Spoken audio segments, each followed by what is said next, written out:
Welcome back. સમાચારમાં આગળ વાત કરીએ તો અમદાવાદમાં ચાલી રહેલા નેશનલ બુક ફેરમાં રામ મંદિર અને અયોધ્યાના ઇતિહાસ પર લખાયેલી બુક આકર્ષણનું કેન્દ્ર બની છે. 6 ફૂટની આ બુક પહેલી નજરે જોતા ભગવાન રામનું કટઆઉટ લાગે છે, પરંતુ આ ભગવાન રામનું કટઆઉટ નહીં, 36 પેજનું આ પુસ્તક છે.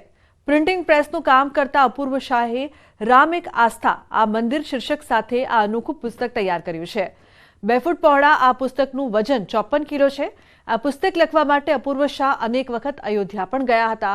8 મહિનાની મહેનત બાદ તૈયાર થયેલું આ પુસ્તક રામ મંદિરને ભેટ સ્વરૂપે આપવાની અપૂર્વ શાહે ઈચ્છા પણ વ્યક્ત કરી છે.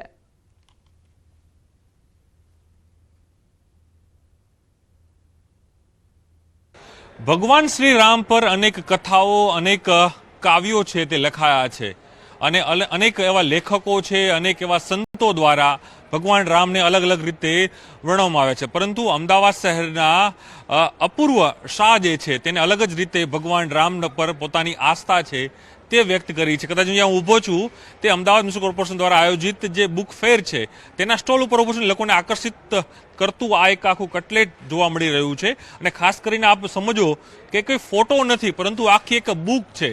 એટલે આપણે નવાઈ લાગશે કે આટલી મોટી બુક, મારી હાઇટ 6 ફૂટની છે અને 6 ફૂટની હાઇટ ધરાવતી આખી આ બુક છે અને ખુદ જે કહી શકાય કે રામ એક આસ્થા કા મંદિર અને અપૂર્વ શાહ નામના લેખક અને સંપાદક બંને કર્યું છે.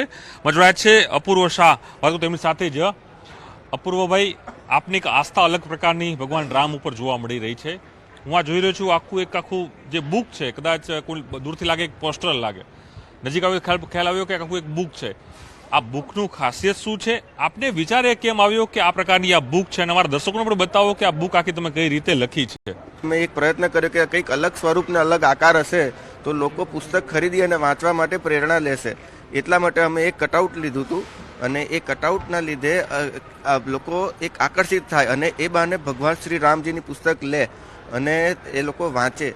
અને અમે આ લગભગ 8 મહિનાથી પ્રયત્ન કર્યો હતો કે કેવી રીતના એને લખીશું, એના પેપર પેસ્ટિંગ કેવી રીતના કરીશું.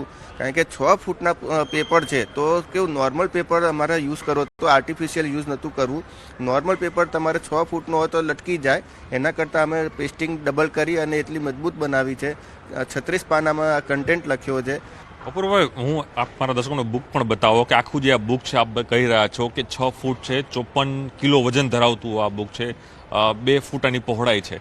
કઈ રીતનું બુક છે ને ખાસ કરીને પહેલી વખત લેખનનો આપણે પ્રયાસ કર્યો અને એકદમ રામ ઉપર જ લખવાનો આપને વિચાર આવ્યો? એક જ પહેલાં તો જે સુપ્રીમ કોર્ટનો ચુકાદો આવ્યો ત્યારથી કોન્ટ્રોવર્સી પણ ચાલુ થઈ. પછી મેં અભ્યાસ ચાલુ કર્યો કે આવું પણ હોઈ શકે. કોઈકને સમજો કે કોઈ 2 પક્ષ છે કે 3 પક્ષ છે એ આપણે વિચારીએ. પછી હું અયોધ્યા ગયો, લગભગ હું 7 વાર અયોધ્યા ગયો અને ત્યાં લોકોને રૂબરૂ મળી અને મેં આખો અભ્યાસ કરી અને પછી લખવાનું શરૂ કર્યું. આજ આપ જોઈ શકો છો કે આ બુક મેઇન બુક છે. બુકનું પણ પહેલું પેજ રામનો ફોટો છે. રામ એક આસ્થા કા મંદિર, એટલે જે મંદિર બની રહ્યું છે, નિર્માણ થઈ રહ્યું છે, સમગ્ર હિન્દુ સમાજ માટે એક પોતાનું એક પ્રતીક છે તે બનવા જઈ રહ્યું છે. અપૂર્વભાઈ પહેલી વખત પ્રયાસ કર્યો છે પણ ખરો સારો પ્રયાસ કર્યો. અપૂર્વભાઈ, કઈ રીતના આખા પેજ છે, કઈ રીતનું લખાણ આપના તરફથી લખવામાં છે, અમારા દર્શકોને એ પણ બતાવો.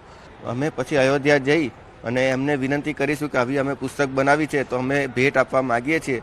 જો એ સ્વીકારવા તૈયાર હોય તો અમે ભેટ આપવા તૈયાર છીએ. અમદાવાદના એક પ્રિન્ટિંગ પ્રેસ ધરાવતા અપૂર્વભાઈ છે. અપૂર્વભાઈની એક અલગ જ એક ઈચ્છા હતી, એના કારણે તેઓએ આખું આ બુક જે છે આખી તૈયાર કરી છે. 54 કિલો વજન ધરાવતી આ બુક, 36 પાનાની આખી આ બુક છે અને રામને કઈ રીતે વર્ણવવા, એમ ખાસ કરીને જે અયોધ્યા મંદિર બનવા જરૂર છે. એટલે મેં શીર્ષક જ એવું આપ્યું છે, રામ એક આસ્થા કા મંદિર. એટલે એનો મતલબ એ જ થાય છે કે રામનું મંદિર બને છે, એને કોઈ આસ્થા કેમ જોડાયેલી છે. એટલે કદાચ પહેલું આવું પુસ્તક હશે, 6 ફૂટ લાંબી હાઇટ ધરાવતું આ પહેલું પુસ્તક હશે. પ્રથમ પ્રયાસમાં પણ એક નવી જે ઓળખ ઊભી થાય તે પ્રકારનું આખું પુસ્તક છે તે અહીં બનાવવામાં આવ્યું છે અને લોકોને એક આકર્ષણનું કેન્દ્ર પણ છે, લોકોને એક જિજ્ઞાસા પણ રામ વિશે સમજવાની અહીં વધી રહી છે. કર્મખેંગર રાઠોડ સાથે પ્રણવ પટેલ, ન્યૂઝ 18 અમદાવાદ. તો બુલેટિનમાં હાલ બસ આટલું જ. તમામ મહત્વપૂર્ણ સમાચાર માટે આપ જોતા રહો ન્યૂઝ 18 ગુજરાતી. નમસ્કાર.